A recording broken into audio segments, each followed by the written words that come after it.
next guest played a kid in E.T., a home-wrecking hoe in Poison Ivy, and she combined the roles in her portrayal of Amy Fisher. So please welcome Drew Barrymore.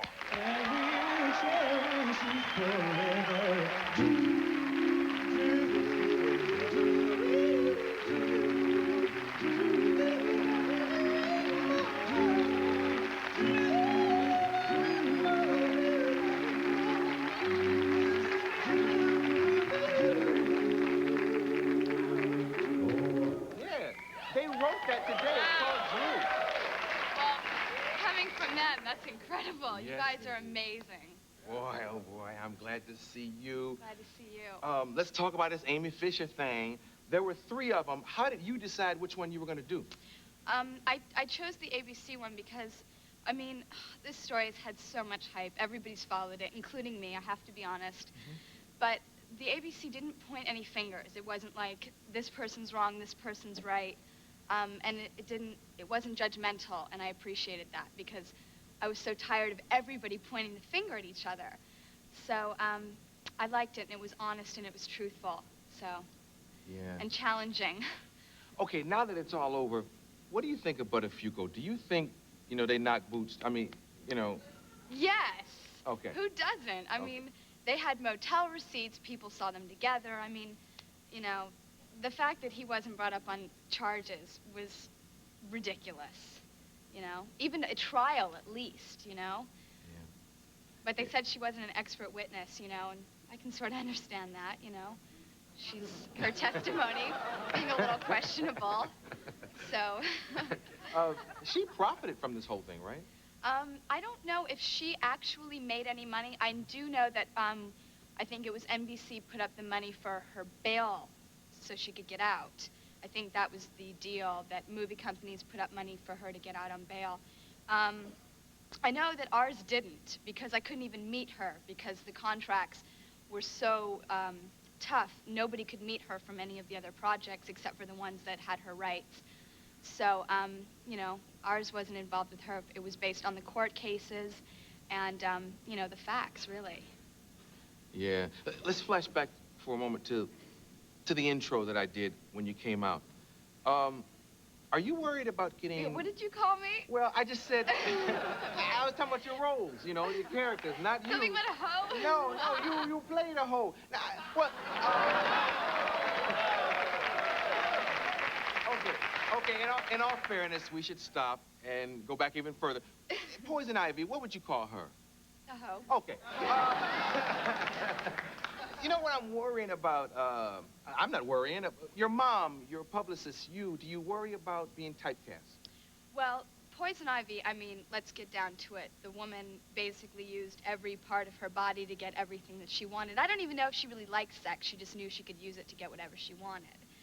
And the Amy Fisher story was similar to that role, of course, but I felt that it was different because it was a real-life thing.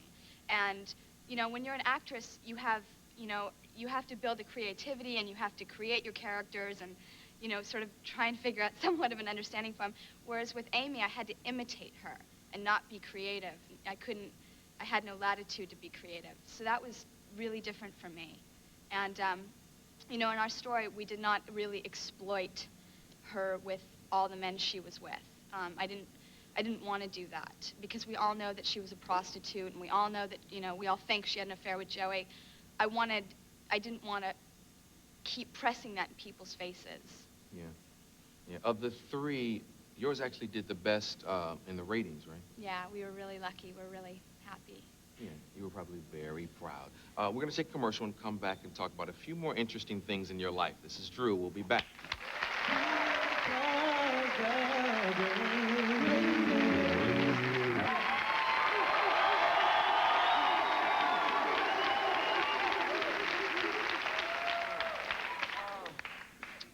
What's the hardest part about being a young celebrity? The hardest part about being a young celebrity? I think the hardest part about being a celebrity in general is that you have no private life. Yeah. And I think that's what every actor complains about. It's hard. I mean, you have to constantly accept the fact that whatever you may do could be printed in a magazine or even worse, altered and come out the wrong way. Yeah. You just have to sort of, deal with it and accept it. Yeah, you and I have talked many times since you were much younger. One of the complicated things about it that we share is keeping a relationship stable. And you recently went through a breakup. Yes, I it's did. hard, though, Drew. It's really hard. I mean, when your love life is, even if you're at dinner with a friend, I mean, it's turned into something humongous. And, when you get together with somebody, it's a big ordeal. When you break up with somebody, it's a big ordeal.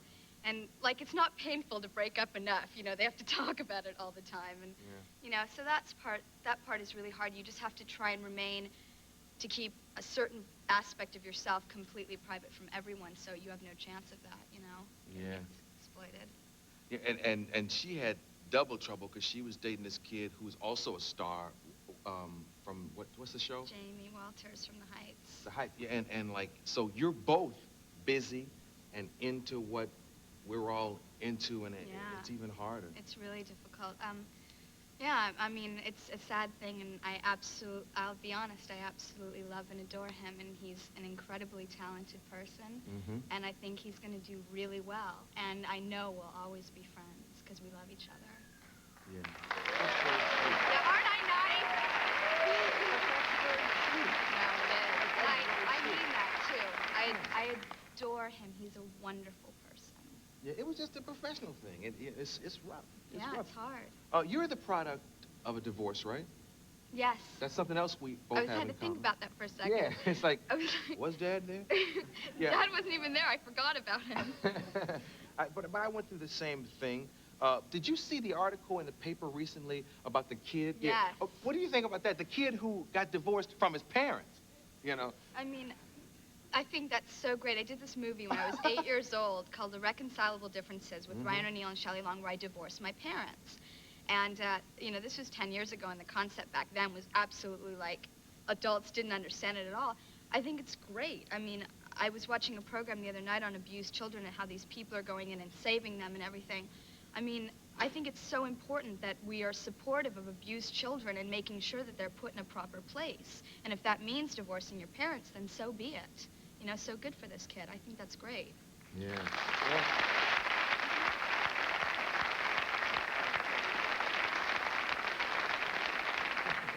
As long as it don't get out of hand, Yeah. You've had enough candy. You haven't had dinner yet. Oh, I'm going to call Mr. Dershowitz then and see if... Mr.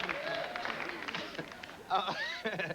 We should talk about a couple really, really positive things. First of all, congratulations. The Golden Globe thing. Yeah. Have you talked about that publicly? Yeah, not a little bit. Okay. I'm so nervous about it. I'm nervous about going. I'm so honored and grateful. I mean, I'm put in a category with Katharine Hepburn, Jessica Lange, Hello. Kira Sedgwick, and Laura Dern. It's all five of us in the little thing. And, I mean, to be put with those women is the biggest honor in itself. I don't really care if I win. It'd be nice, but it's just so flattering, and it makes me feel so good and proud. Because for me, really, I have to be honest, the reward is doing the work and coming home from the day and feeling like I did a good job, or feeling an accomplishment. This is just like a bonus I never expected. Really? You wanted it, though, right? Yeah, I mean, I didn't know, though. I won, this is so embarrassing, I won one award when I was 6 years old for E.T. called the Youth in Film Award. I don't think you all have ever heard of this. It's a little award show for children. And that's the only thing I've ever won and the only thing I was ever nominated for. So this is something in territory I know nothing about. So this for me is the best feeling I've had in a long time. Yeah, well, that's good. I don't think we've mentioned the project. Oh, yeah. It's for this film, and that's another thing that I'm so happy about. It's for this film called Gun Crazy. That, It was a Showtime film, right? It was a Showtime film, but it's being released theatrically, I think today, or yesterday, or the next day, at the New Art Theater in Los Angeles and an art house in New York. And I am so passionate about this film, and I love this film so much.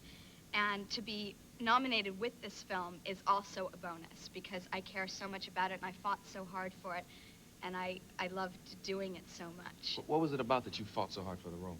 I read the script and it was, on one hand, an incredible journey, an incredible adventure, one of the more beautiful love stories I've read, and something, you know, that was very realistic. And the director, Tamara Davis, was the most incredible director I've worked for. And the cast members, James LeGros, who played my husband in the film, is just incredible. And it was an amazing experience, and I was so driven towards this project that getting this, it makes me more proud because I accomplished this, and now I've got a nomination for this film. I mean, I never expected it. Yeah, Sandy had a clip queued up. Was it from Gun Crazy? Yeah. Oh, okay. Should you set this up, or should we just look at it? I think this is the scene where we're lying in bed together, and I'm shocked.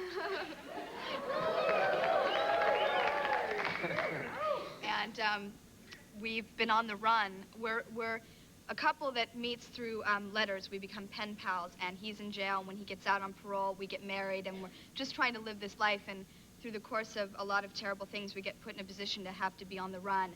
And we've been on the run for a while, and now we're sort of facing that it's just not going to work, and we're not going to survive on the run. Okay, you watch that monitor there. You all watch your monitors at home. Look straight at your TV, and you'll see this clip.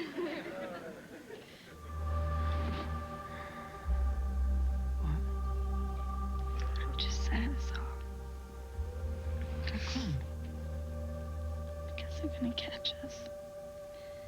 Well, if we play our cards right. They're gonna find us, and they're gonna shoot us. And if they don't, then the state will later, Howard. I guess that's pretty predictable, huh? I never really minded dying before. But what I didn't realize is that I was never really alive until I hooked up with you. This is Drew Barrymore. We'll be right back. Good stuff.